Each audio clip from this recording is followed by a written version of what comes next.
Welcome to Something More with Chris Boyd.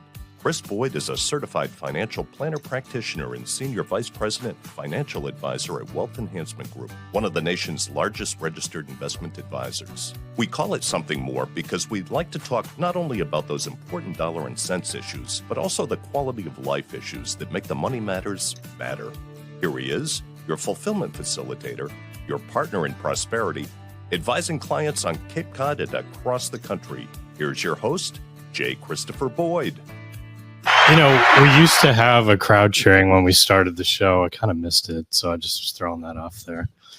Anyway, welcome everybody. I'm just playing around. Glad to have you with us for another segment of Something More. I'm Chris Boyd. I'm here with Jeff Perry and Russ Ball. We are all of the AMR team at Wealth Enhancement. And our show today, we're talking about freeing yourself up in time and all kinds of things when it comes to whether to do things on your own or to get some help in the process. Jeff, where should we begin as we get started today? It's an interesting topic because it comes up in almost every part of your life, right? So do you want to paint that wall? Do you want to paint that room? It's going to take me 2 days and I'm going to make a mess. Or do I do it? It's tax season, right? I remember you and I had this conversation last year. Last year, and I struggled with it last year.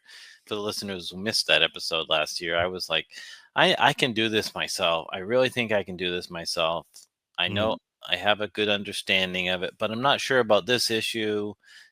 Should I do the research? And I decided, because time, it's tough to replace time. I don't know anybody who can do it. Most valuable of assets, right? Our valuable commodity, or whatever the saying is. So I decided, and I decided again this year, Chris, to pay the money, because that's what you're giving up, right? Everything that you have somebody else do costs something usually. Yeah. So what do we want to do ourselves? What are we capable of doing ourselves? If I need a new outlet cover on my electrical switch because it cracked, I can do that. But if I need a new electric circuit panel, I don't think I should look at YouTube to how to do that. So what are we right? What are we willing to give up, and is it worth the cost? And it's an individual question, but if you allow other people to do things that they're experts at, it's usually done better. Yeah. And there's also, that's a good point. There's expertise, right? And I think there's also maybe sometimes confidence, that brings, right? People feel a little more confident in the outcome. So I think medical things come to mind as well. Like, you think some things you could do yourself, but you wouldn't even think about it when it comes to some of the medical things. You want to get the expert to give you an opinion. It usually, as a retired lawyer, quote unquote, legal items, like so many people use legal forms or one of the websites to do simple things. What they think of simple things, maybe a simple will, or maybe a contract, or maybe a lease, and everything's fine until it's not. Yeah, because it's not as customized, as tailored as it might be if you went somewhere local. And it's not written local expert. It's not written for your individual circumstances. Right. It's a template form. It's a template form designed to be happy, that everyone using it might be happy. Right? Yeah. For most circumstances, but not necessarily what you're trying to do. I saw several lease cases, tenant and landlord cases, where people just used the standard form, and things, disputes came up, and sometimes those subjects aren't even in the lease. Yeah. Right. So, it's fine. You save some money. You can do it yourself, but you're probably not protecting yourself in the legal sense, or, it's not accomplishing what you intended it to do. That's right. And ultimately it can cost you more money. Well, and that's the case when it comes to the kinds of things people deal with when it comes to our profession as well. Definitely. We run into people routinely who are smart people.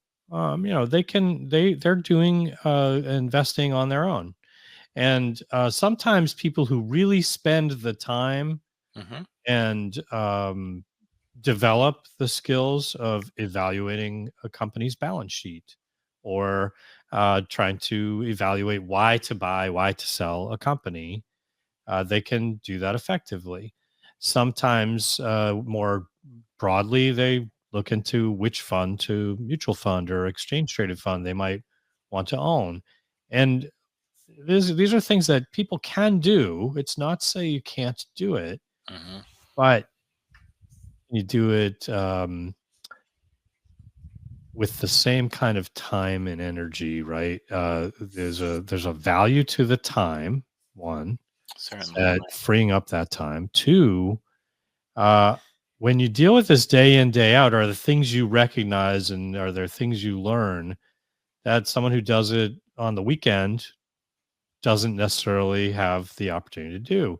Um, let's talk about timing, right? Sometimes we talk about not wanting to time the market, right? Right. Yep.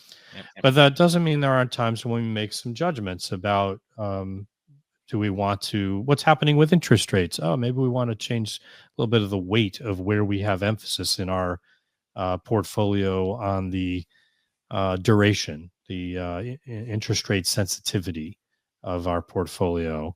There may be changes in the spread of the credit spread of how much more benefit am I getting by taking credit risk, or is it enough benefit to take that credit risk?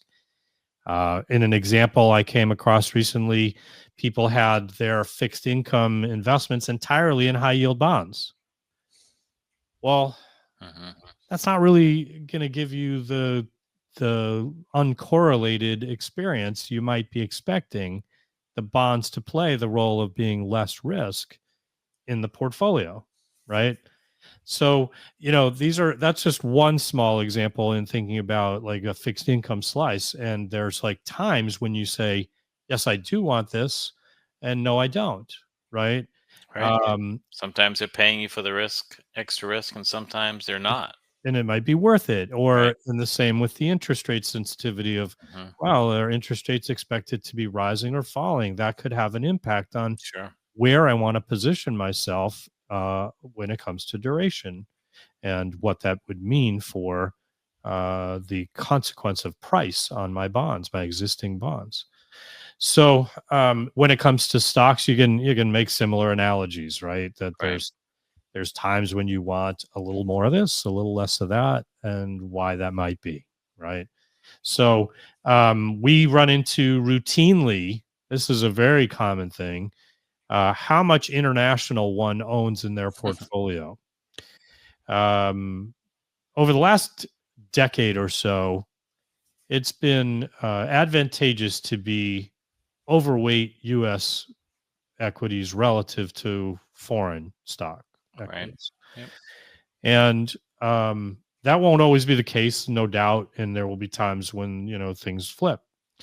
But if you are invested in a, let's say a target date fund, or some blend of indexes, a balanced fund that has different indexes, you probably have a lot more international exposure than what you might do if you were designing things yourself.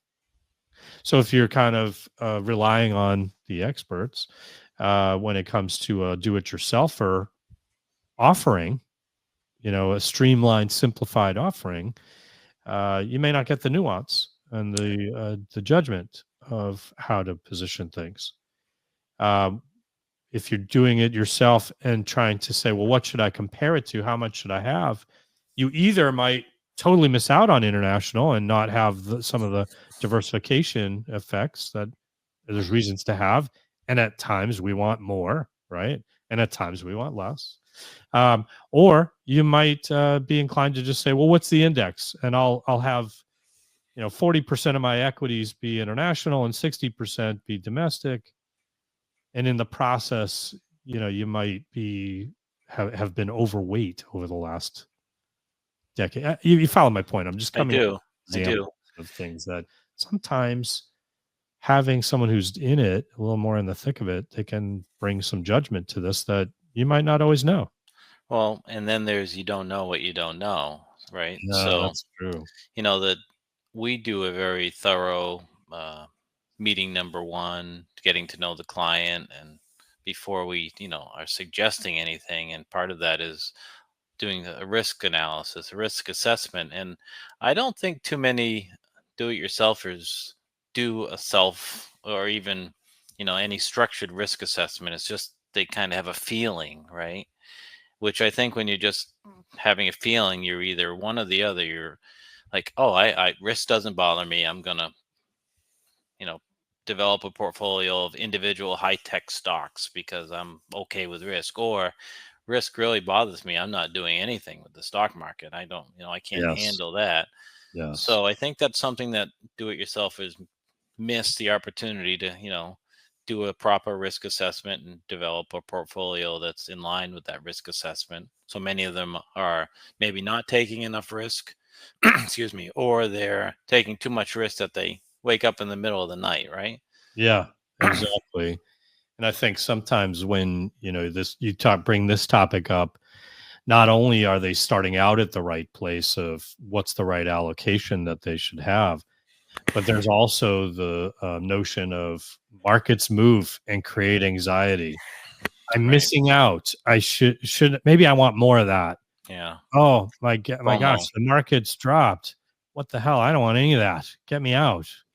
Right. Right. And there's that overreaction. We've seen a Dalbar study year upon year upon year where the average investor invested in a given fund has a drastically different underperformance relative to the performance of the fund.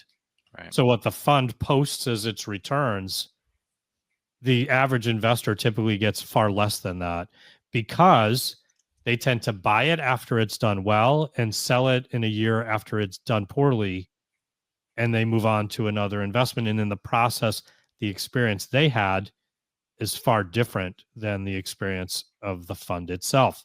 That's right. We've referred to the study from Vanguard that they talk about the value of a good financial advisor, and that this can add as much as 3% per year to a portfolio because of all the things that advisors can do, including paying attention to the risk profile that you described, right? Right. Paying attention to costs of the investments you own, when to pull money, where do we draw from, decisions about, asset location, like which investments go in which tax status. All of these considerations can add some incremental value. Sure. The biggest thing they focus on is behavioral coaching, Yeah. which is Making to those. say, I'll give you an example that's Mhm. common these days. My politics are X, therefore, Yep. I want more, I want less, whatever it I is. want Right? in or I want I out. want in, I want out, Right. right? And that's an example where behavioral coaching can really add value, Yep. because what we've seen year after, administration after administration is stocks tend to rise. It's not to say they always rise, but they tend to rise over time. And we're better to have exposure than to not. It's a question of that asset allocation decision. How much is befitting your temperament for volatility, your tolerance for risk? Russ and I had a conversation about this just yesterday with a client who their risk tolerance on their questionnaire kind of landed them more like a conservative investor. But they've been really nervous and had a lot of cash and didn't really feel comfortable with markets. Mm-hmm. So they were really underweighted. So we said, all right, let's at least incrementally enhance how much risk you're taking. So instead of it being an amount that was in line with their appearance of risk tolerance, Mm-hmm. we recognized that their actual risk tolerance was far less. Right. But the fact that we're saying, hey, we're going to do this in a measured way, they were open to doing some. more than they otherwise would have, and so I think long term that'll help them get better returns.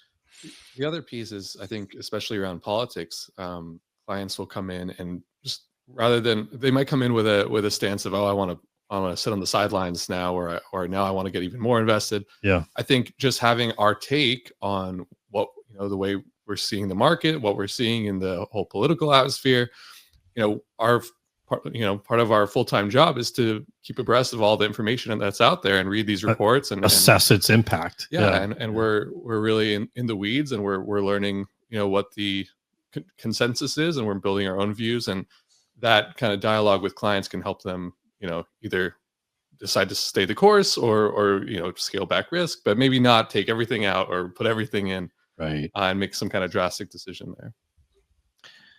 So let's go back to this notion of do it yourself. I think sometimes we've talked to people and they like doing some of this stuff. They have the enjoyment from it. We've got a longtime client who has he coined the phrase, he wanted to play in his sandbox. Mm-hmm. And we use that. We've applied that to all of our, right. Talking about this notion.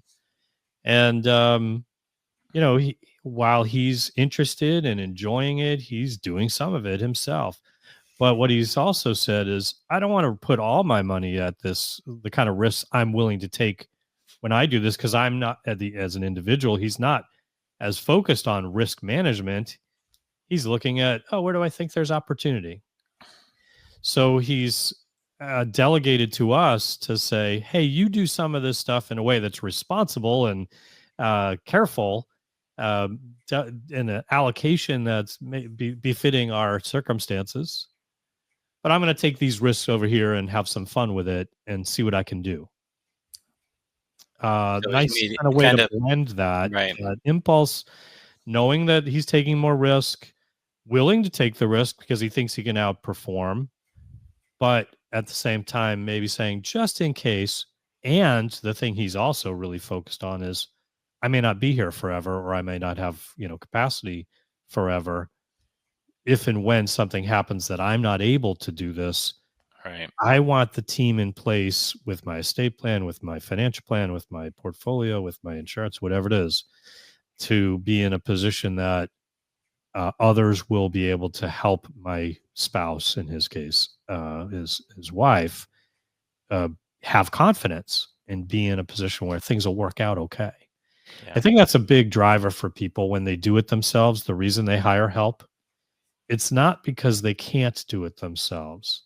It's because they recognize their mortality or the risk of an incapacity, as as people age and sometimes get less engaged in their portfolio, less attentive, and the potential for incapacity or whatever, that they may not be bringing to it as much of the judgment that they love now.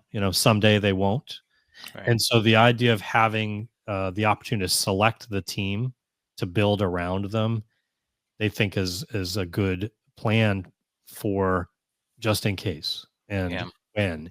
And it gives them a little bit of that, I don't know what I don't know, so this helps me to, hedge the risk.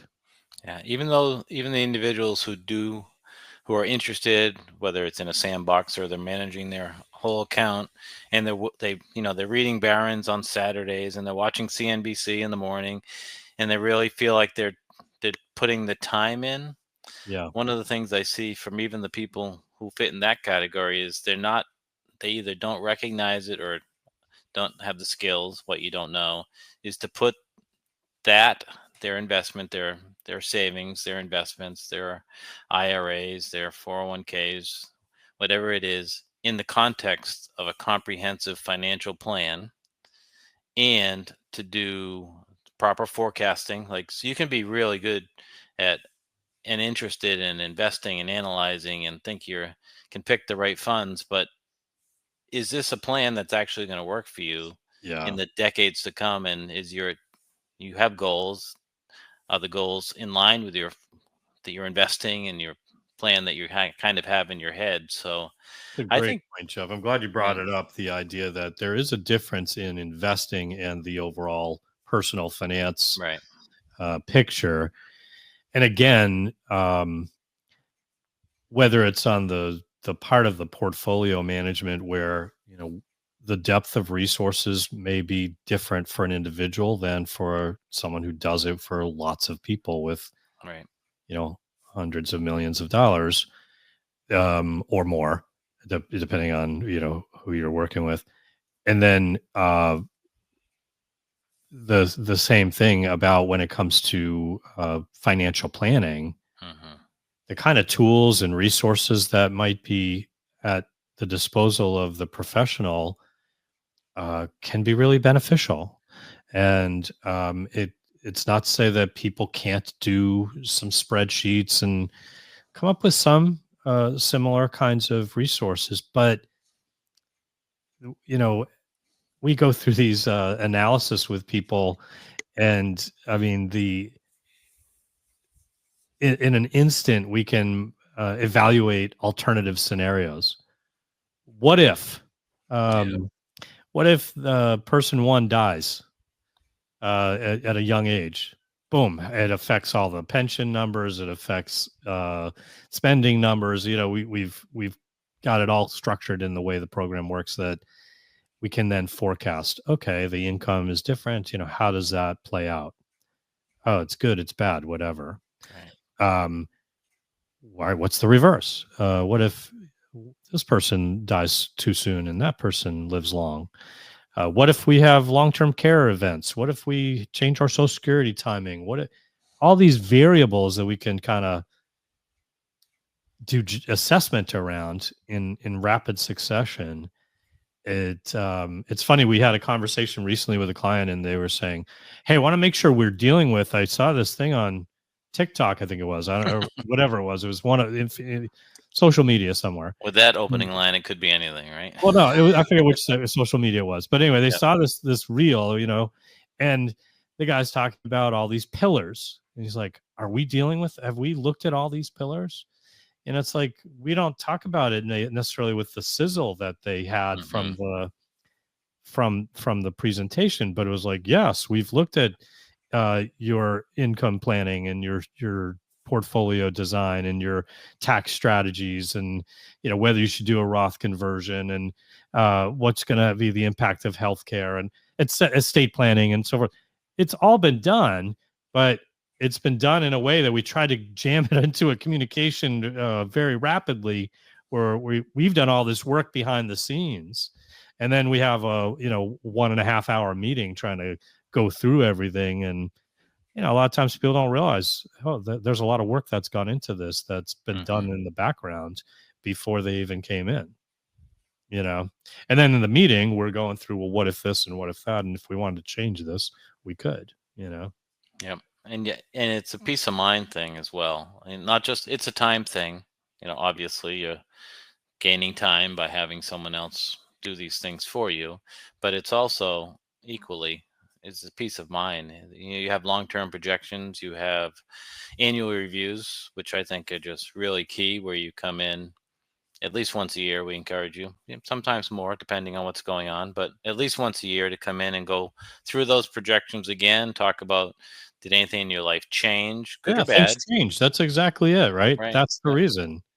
And even if they don't, circumstances change. That's Life, things around us change. That's right. And so, you get these refreshers, then you can add in family. As you get older, you can add in family members, and then these things come up, like you were mentioning, like, oh, my grandson is going to college. Can I help him? Right. And you can meet with your advisor and say, if I do this, if I do $10,000 a year or $100,000 a year, whatever your wealth is, what does it mean to my likelihood of my plan working until I'm 95 or whatever your target is? Yeah. Actually, Jeff, this you unknowingly, we just had that conversation with someone yesterday, where he was saying, this year I think we're going to take out some money. Grandson's going to college, and we might want to help out. And so we're like, oh, let's dust off the plan. Right. Let's take a look. And this was interesting. This client had been really had a lot of forethought in remember back when there was an opportunity for people to convert to Roth and pay the tax over that a number short, of years. yeah. I forget when that was because I don't know, but Ed a while Slott back. always brags that he did it. Whenever you Who listen to Ed does? Slott, Yeah, that's he went all in. He converted everything. Ed Slott. Oh yeah. Yeah. So this guy did too. Basically, he basically took the opportunity to do all that, and so he feeling good about that decision, and it's That's worth bragging about now for it's sure. brilliant, right? No tax, right? Yeah. So anyway, in any case, so we were going through that kind of an assessment of like, what if, how much, we might want to do this. So it's exactly that. Things change and evolve, and you start thinking, well, what's the impact? How well, the thing, if one of us dies, maybe our income is different considerably. Do we still have enough? That kind of thing. Right. You want to make sure that there's resources to meet your needs. Yeah. And then when you retire, or if you're retired already, what do you want to do in your retirement? Do you want to do it financial, being a financial analyst, or do you want to do it? Yeah. Or do you want to unleash your time, right? Yeah. It's a great yourself, point. right? What do you want your focus to be, and how easy do you want the transition to be as you get older? And should something happen, it's a gift to your loved ones to have your situation organized and not in chaos, which happens with some people as they get older and lose their their cognitive skills decline. It's going to happen to all of us, right? Yeah. So, well, and I mean, the point about time is such a great one. I mean, none of us knows how long we have, right? And there's only an amount of time that we can spend in whatever we want to prioritize. I'm laughing because there's a talk show host that whenever she's talking about certain things with a caller, she says, okay, between now and dead, what do you want your life to be? What do you want to do, right? Yeah. What do you want to spend your time doing? Because you get to pick that. Well, and I'll tell you, for me, it's not doing my tax return. I guess I'm with you because I'm 2 years in a row. That's a good example, Right. But yeah, that's exactly it. And for other people, we deal with people all the time who, they'll say, well, I'm sure glad you like doing this stuff. And we do, we love doing this stuff, but not everyone does. And that's perfect.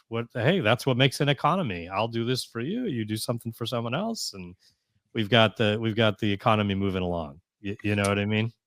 Chris, we have a guidebook called Unleashing Your Time, the Unexpected Freedom of Delegated Investing, that if anyone's listening and they would like a complimentary copy, just send us an email and we'll just email it back to you. It's no obligation, no salesperson will call. It's just it's a great opportunity. And then, obviously we're happy to help if we can, but Unleashing Your Time, is that what it was? Unleashing Your Time, and its subtitle is The Unexpected Freedom of Delegated Investing.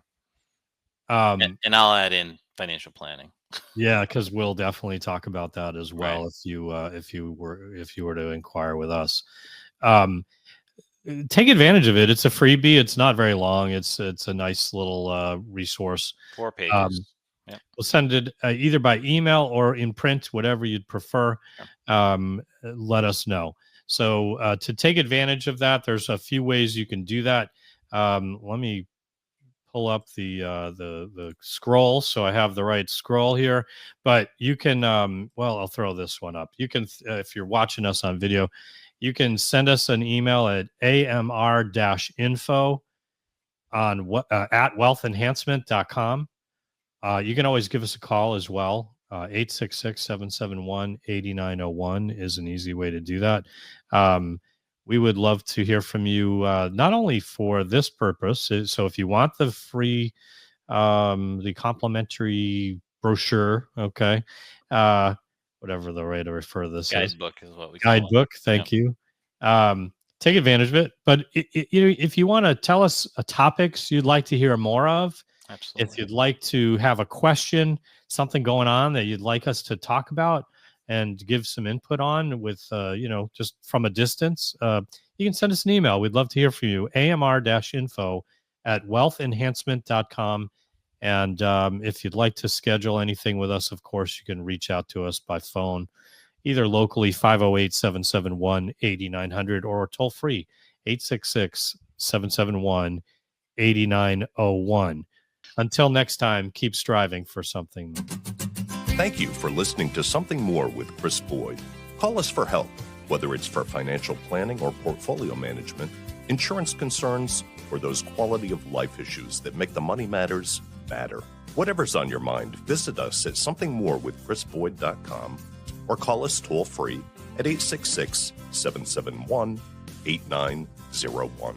Or send us your questions to amr-info@wealthenhancement.com. You're listening to Something More with Chris Boyd Financial Talk Show. Wealth Enhancement Advisory Services and J. Christopher Boyd provide investment advice on an individual basis to clients only. Proper advice depends on a complete analysis of all facts and circumstances. The information given on this program is general financial comments and cannot be relied upon as pertaining to your specific situation. Wealth Enhancement Group cannot guarantee that using the information from this show will generate profits or ensure freedom from loss. Listeners should consult their own financial advisors or conduct their own due diligence before making any financial decisions.